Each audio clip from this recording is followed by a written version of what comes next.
अरे ये क्या, जगन्नाथ भगवान के गहने चोरी हो गए। सुबह होते ही मंदिर में हड़कंप मच चुका था।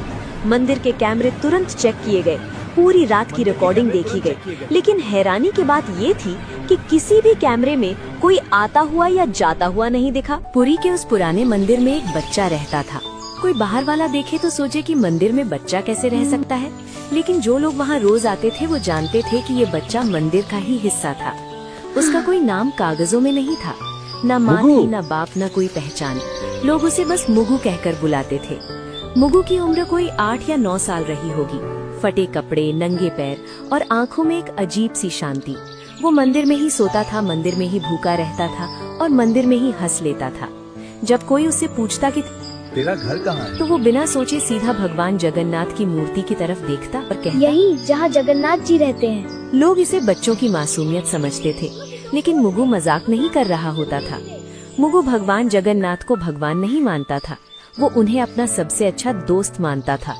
हर सुबह वो मूर्ति के सामने बैठकर बोलता, आज देर हो गई दोस्त, पुजारी अंकल ने झाड़ू नहीं दी। कभी शिकायत करता कल तुमने सपना क्यों नहीं भेजा? और कभी रूठ जाता, अगर आज खिचड़ी नहीं मिली ना तो मैं बात नहीं करूँगा। अजीब बात ये थी कि मुगु की बातें कभी खाली नहीं जाती थी। एक दिन दोपहर की आरती के बाद मंदिर में एक औरत आई। उसके कपड़े फटे थे, आंखें सूजी हुई थीं और आवाज कांप रही थी। वो भगवान के सामने गिर पड़ी और रोते हुए बोली, मेरे बच्चे को बचा लो। कहाँ? वो अस्पताल में है, डॉक्टर कह रहे हैं बिना पैसों के इलाज नहीं होगा। मंदिर में लोग खड़े थे। कोई बोला, भगवान पर छोड़ दो, जो होगा अच्छा होगा। लेकिन कोई आगे नहीं बढ़ा। मुगु सब देख रहा था। वो धीरे से उस औरत के पास गया और पूछा, आंटी आपका बच्चा कितना छोटा है? औरत ने रोते हुए कहा, तेरे जितना। मुगु चुप हो गया।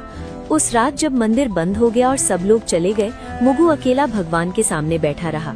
बहुत देर तक वो कुछ नहीं बोला, फिर धीरे से पूछा, दोस्त वो बच्चा मर जाएगा क्या? मूर्ति चुप थी। मुगु की आंखें भर आईं। उसने कहा, अगर उसके पास माँ है तो उसे क्यों ले जाओगे? उसी पल मुगु को ऐसा लगा जैसे किसी ने बहुत पास से कहा हो, मेरी मोतियों की माला ले जाओ। मुगु घबरा गया। उसने मूर्ति की तरफ देखा और सच? बोला, आप नाराज नहीं आप होगे? नाराज नहीं होगे? कोई जवाब नहीं आया, लेकिन मुगु की नजर माला पर टिक गई। अगली सुबह मंदिर में हड़कंप मच गया। पुजारी चिल्लाने लगे, अरे ये क्या, भगवान की मोतियों की माला गायब है। मंदिर के कैमरे चेक किए गए, पूरी रात की रिकॉर्डिंग देखी गई, लेकिन ना कोई आता दिखा ना कोई जाता। तभी एक आदमी बोला, कल रात मैंने उसी बच्चे को मंदिर में घूमते देखा था। सबकी नजर एक साथ मुगु पर चली गई। मुगु कुछ नहीं बोला, उसकी मुट्ठी कांप रही थी। उसी समय मंदिर के बाहर वही औरत खुशी से रो रही थी।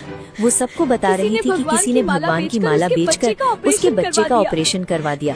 मंदिर के अंदर लोग भगवान को देख रहे थे और मंदिर के बीच में एक बच्चा चुपचाप खड़ा था। एक पुजारी ने परेशान होकर कहा, अगर कोई इंसान आया होता तो कैमरे में जरूर दिखता। दूसरे पुजारी ने धीरे से कहा, ऐसा तो तभी हो सकता है जब कोई आया ही ना हो। लोगों में खुसुर पुसुर बढ़ने लगी और हर कोई एक दूसरे की तरफ शक से देखने लगा। उसी भीड़ में एक आदमी ने अचानक कहा, रात को मैंने मुगु को मंदिर में घूमते देखा था। ये बात सुनते ही सबकी नजर एक साथ मुगु पर चली गई।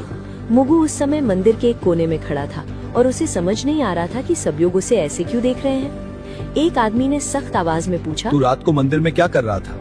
मुगु ने धीरे से कहा, रोज की तरह भगवान से बात कर रहा भीड़ था। में से किसी ने ये कहा। बच्चा हमेशा यहाँ रहता है और इसे सब कुछ पता होता है। किसी और ने कहा। अगर कैमरे में कोई नहीं दिखा तो चोरी इसी ने की होगी। मुगु की आंखें भर आई और उसने कहा मैंने कि कुछ भी चोरी नहीं किया है। मैंने जो उसने बस किया वो इतना कहा भगवान के कि कहने उसने पर जो था। किया वो भगवान के कहने पर किया था। ये सुनकर लोग हंस पड़े और किसी ने ताना मारते हुए कहा, भगवान बच्चों से चोरी नहीं करवाते। मुगु कुछ नहीं बोला और उसकी नजर जमीन पर टिक गई। उसी समय मंदिर के बाहर शोर मच गया, क्योंकि वही औरत भागती हुई आई थी जो कल रो रही थी। वो खुशी से कांपती आवाज में बता रही थी कि उसके बच्चे का ऑपरेशन हो गया है और डॉक्टरों ने जान बचा ली है। उस औरत ने रोते हुए कहा, किसी ने भगवान की मोतियों की माला बेचकर पैसे दिए हैं। ये सुनते ही मंदिर के अंदर सन्नाटा फैल गया और लोगों के चेहरे बदलने किसी ने लगे। मोतियों की माला अब बेच दी थी। सवाल ये नहीं था कि बच्चा बचा कैसे, बल्कि ये था कि माला आखिर गई कहाँ। मुगु अब भी चुपचाप खड़ा था और उसे नहीं पता था कि अगला सवाल सीधे उसी की जिंदगी बदलने वाला है। मंदिर के अंदर अब माहौल बदल चुका था और जो लोग सुबह तक चमत्कार की बात कर रहे थे वही अब सवाल पूछ रहे थे। हर नजर मुगु पर टिकी थी और किसी को उसकी मासूमियत दिखाई नहीं दे रही थी। एक आदमी ने ऊंची आवाज में कहा कि अगर माला भगवान के कहने पर ली गई थी तो वो अभी वापस क्यों नहीं आई? मुगु ने घबराई हुई आवाज में कहा, मुझसे कहा गया था कि वो माला उस माँ को दे आओ ताकि उसका बच्चा बच सके। भीड़ में से किसी ने कटाक्ष करते हुए कहा कि अब बच्चे भगवान के नाम पर चोरी भी करने लगे हैं।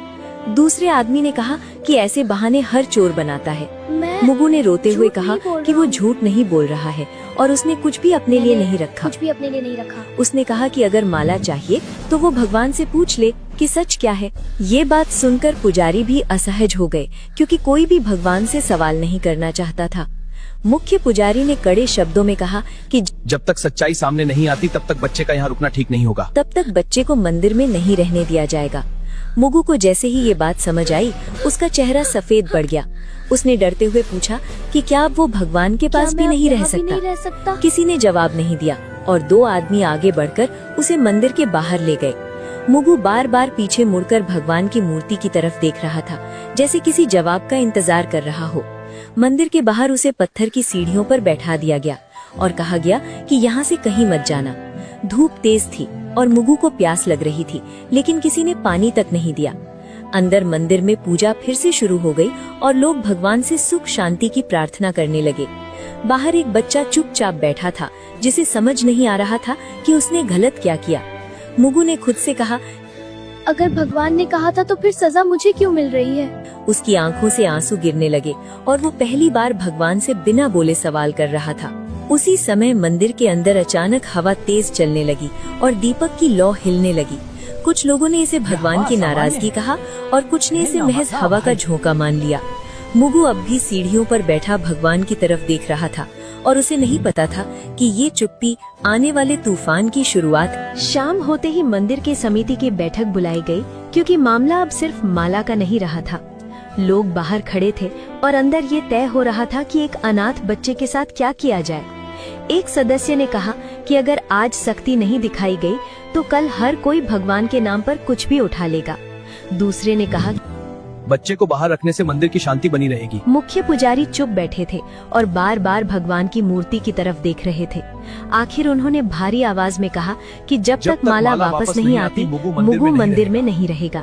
ये फैसला होते ही किसी ने बाहर आकर लोगों को बता दिया कि बच्चे को मंदिर से निकाल दिया गया है। भीड़ में कुछ लोग चुप थे और कुछ ने सिर हिलाकर सहमति जता दी। मुगु को जब ये बताया गया तो उसने बहुत धीमे से पूछा कि क्या वो रात को भी यहाँ नहीं सो सकता? कोई जवाब नहीं आया और उसे मंदिर के मुख्य दरवाजे से बाहर कर दिया गया। मुगु दरवाजे के पास कुछ देर खड़ा रहा और फिर सीढ़ियों पर बैठ गया। उसे समझ नहीं आ रहा था कि भगवान के घर में उसके लिए जगह कैसे खत्म हो गई। उसी समय मंदिर के अंदर एक पुजारी ने देखा कि भगवान की मूर्ति के पास रखा फूल मुरझा गया है। उसने इसे अशुभ संकेत बताया, लेकिन किसी ने उसकी बात पर ध्यान नहीं दिया। रात बढ़ती गई और मंदिर के कपाट बंद हो गए। मुगु बाहर ही बैठा रहा और ठंडी हवा में सिकुड़ता गया।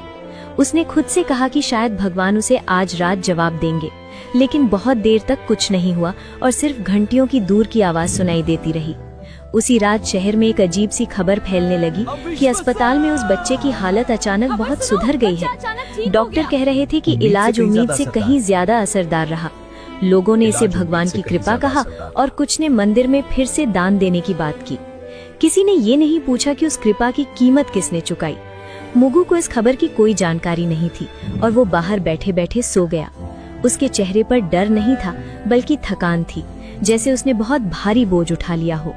आधी रात के बाद मंदिर के अंदर अचानक दीपक अपने आप तेज हो गया। कुछ पुजारी घबरा गए और बोले कि भगवान कुछ कहना चाहते हैं, लेकिन बाहर मंदिर की सीढ़ियों पर एक बच्चा बेसुध पड़ा था और कोई उसे देखने नहीं आया। मुगु की सांसें हल्की थी और उसे नहीं पता था कि अगली सुबह उसके लिए सबसे कठिन होने वाली है। सुबह होते ही मंदिर के बाहर लोगों की भीड़ फिर जमा होने लगी, क्योंकि रात की घटनाओं ने सबको बेचैन कर दिया था। कुछ लोग कह रहे थे कि भगवान ने संकेत दिए हैं और कुछ लोग अब भी यही मान रहे थे कि बच्चा झूठ बोल रहा है। उसी बीच एक पुजारी ने ध्यान दिया कि भगवान की मूर्ति के पास रखी दूसरी माला की एक मोची ढीली हो गई है। उसने पास खड़े पुजारी से कहा कि अगर कोई चोर होता तो बाकी गहनों को भी हाथ लगाता। ये बात धीरे धीरे भीड़ तक पहुंची और पहली बार लोगों को लगा कि कहानी वैसी नहीं है जैसी दिखाई जा रही थी। एक आदमी ने कहा कि अगर बच्चा चोर होता तो वो मंदिर छोड़कर भाग जाता। लोगों की नजर बाहर सीढ़ियों पर पड़ी जहां मुगु बेसुध पड़ा था। उसका चेहरा पीला था और उसकी आंखें आधी खुली थीं। एक औरत ने घबराकर कहा कि बच्चे को उठाओ और पानी दो। जब उसे छुआ गया तो सब समझ गए कि मुगु को तेज बुखार है।